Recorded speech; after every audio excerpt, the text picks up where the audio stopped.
चीनी स्कैंडल के बाद कुकिंग ऑयल स्कैंडल भी मंजर आम पे आ गया। आलमी मार्केट में कुकिंग ऑयल की कीमतों में 24% कमी के बावजूद पाकिस्तान में कुकिंग ऑयल की कीमतें बढ़ गई हैं। पेट्रोल की कीमतें बढ़ती हैं ना, और सार्फिन जो हैं वो फी लीटर 150 रुपए ज्यादा अदा कर ऑयल खरीद रहे हैं। लेकिन पाकिस्तान मलेशिया और इंडोनेशिया से रियायती ड्यूटी पर कुकिंग ऑयल इंपोर्ट करता है, लेकिन इस सहूलत का फायदा अवाम तक कभी नहीं पहुंचने दिया गया। बड़े बड़े कारोबारी इदारों और हुकाम के गठजोड़ में अवाम बिल्कुल बेबस और पिस चुके हैं। इस जुल्म के बावजूद वफाकी वज़रा की बयानबाजी है कि खत्म होने का नाम ही नहीं ले रही। मगर माशी हालात नाज़रीन इतने खराब हैं कि अब इन वज़रा को उनके सामने सच सुनाया जाने लगा। लाहौर चैम्बर ऑफ कॉमर्स के सदर मियां अबूजर शाद, जो बहुत खुलकर दबंग लहजे में बात करते हैं, उन्होंने वजीर मनसूबाबंदी एहसन इकबाल को एक इजलास के दौरान आईना दिखा दिया। एहसन इकबाल साहब अपनी तरंग में थे हमेशा की तरह, उन्होंने ताजरों को माफिया करार दे दिया। बस फिर क्या था, मियां अबूजर शाद ने एहसन इकबाल और उनके सरपरस्तों के तमाम जराइम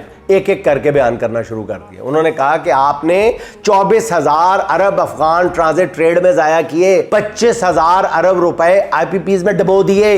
40 साल से आप हुकूमत में हैं, मुल्क को 135 अरब डॉलर का मकरूज कर दिया।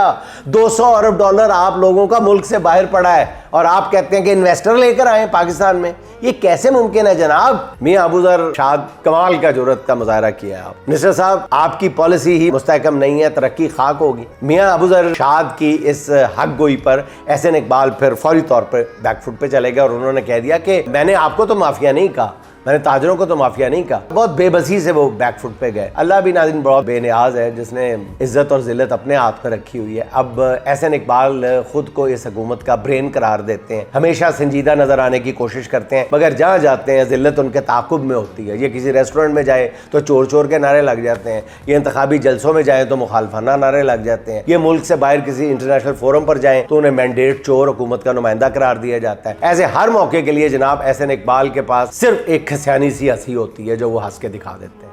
अब तो एहसन इकबाल का यही शर्मसार सा चेहरा यही यादों में चिपक कर रह गया।